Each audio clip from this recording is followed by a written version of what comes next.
kita masuk ke lab 43 mengenai yang akan kita bahas di lab 43 ini adalah dynamic NAT with overload. Jadi yang di lab sebelumnya di lab 42 yaitu IP private yang ada di PC membutuhkan satu buah IP public di sini. Jadi setiap satu IP private membutuhkan satu IP public. Namun dengan adanya overload ini, alamat IP private yang keseluruhan yang ada di PC ini yang di dua PC akan terhubung ke satu IP public saja yang ada di server. Nah, bagaimana konfigurasinya? Pertama kita buat terlebih dahulu di sini kita pasang IP address untuk setiap interface-nya.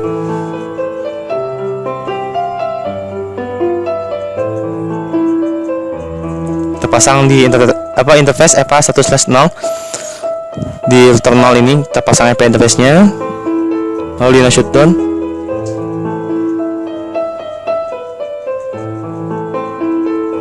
Lalu kita pasang di interface FA0/0 yang mengarah ke router 1.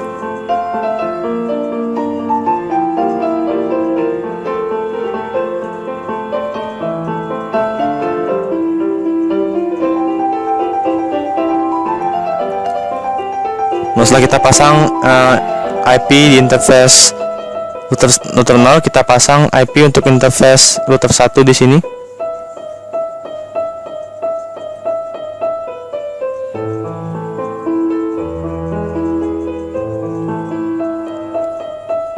Nah, di sini kita masuk ke configure terminal. Pertama-tama kita akan ubah terlebih dahulu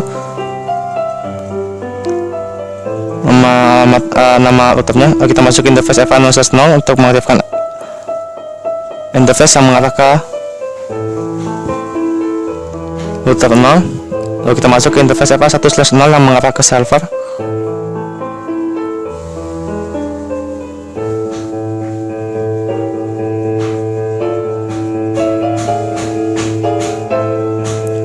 Ya, setelah kita masang IP address di interface router 0 dan 1, selanjutnya kita akan masuk ke konfigurasi dynamic NAT with overload.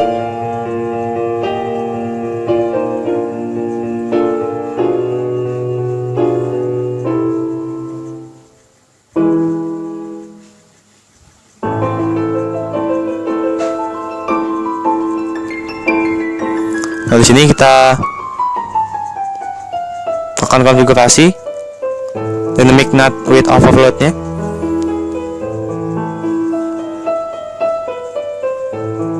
Pertama kita pasang IP address di sini untuk setiap end device-nya.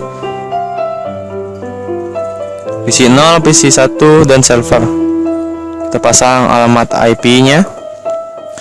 Nah, lalu yang selanjutnya kita masuk ke konfigurasi dynamic NAT with overload. Nah, kita akan routing default terlebih dahulu. Di sini IP root, gunakan default root.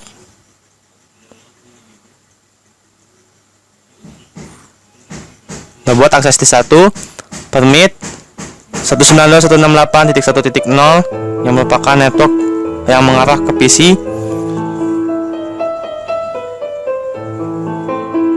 Nah, netmax ini dibalik ya, jadi 000.255. Lalu langkah selanjutnya kita akan buat IP, kita masuk ke IP NAT inside source-nya, listnya 1 ya di sini karena kita menggunakan access list, dan interface FA0/0 yang menuju ke router 1, lalu di overload. Lalu kita masuk ke interface FA1/0 untuk mengaktifkan IP NAT inside, dan ke interface FA0/0 untuk mengaktifkan IP NAT outside-nya. Nah, sini untuk langkah-langkah pengkonfigurasian dynamic NAT with overload, kita routing default terlebih dahulu. Lalu kita buat access list-nya untuk mempermit network yang mengarah ke PC.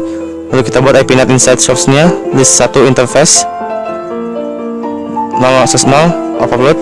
Lalu kita masuk ke interface FA1/0 dan 0/0 untuk mengaktifkan IP NAT inside dan outside-nya. Kita Kita coba cek di sini di do ESA IP NAT translation. Ya, tidak muncul. Coba kita langsung tes ping saja dari sini, dari PC. Kita coba tes ping dari PC 0 ke server, apakah bisa diakses atau tidak. Ya, masih request timeout. Ya, masih request timeout. Request timeout ini biasanya terjadi karena perangkat masih mempelajari jaringan yang telah dikonfigurasi tadi. Nah, di sini sudah bisa reply, menandakan bahwa si PC 0 bisa mengakses ke server atau bisa mengakses ke internet karena IP-nya sudah di NAT menggunakan NAT Dynamic with Overload. Nah, di sini sudah bisa diakses juga PC satunya. Bagaimana jika kita menambahkan satu buah PC baru di suite ini, lalu kita langsung pasang IP address-nya dengan IP address yang sudah ditentukan. Nah, kita baru pasang tadi nih ya, kita baru colok satu lagi PC 2, yaitu PC yang baru saja kita pasang. Kita coba langsung akses ke server, apakah bisa diakses.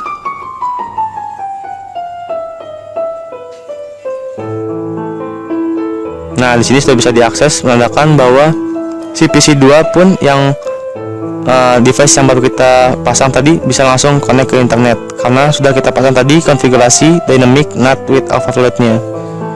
Kita coba cek di web browser. Kita masukkan IP si router. Nah, sini bisa diakses, menandakan bahwa konfigurasi Dynamic NAT with Overload yang telah kita buat ini telah berhasil.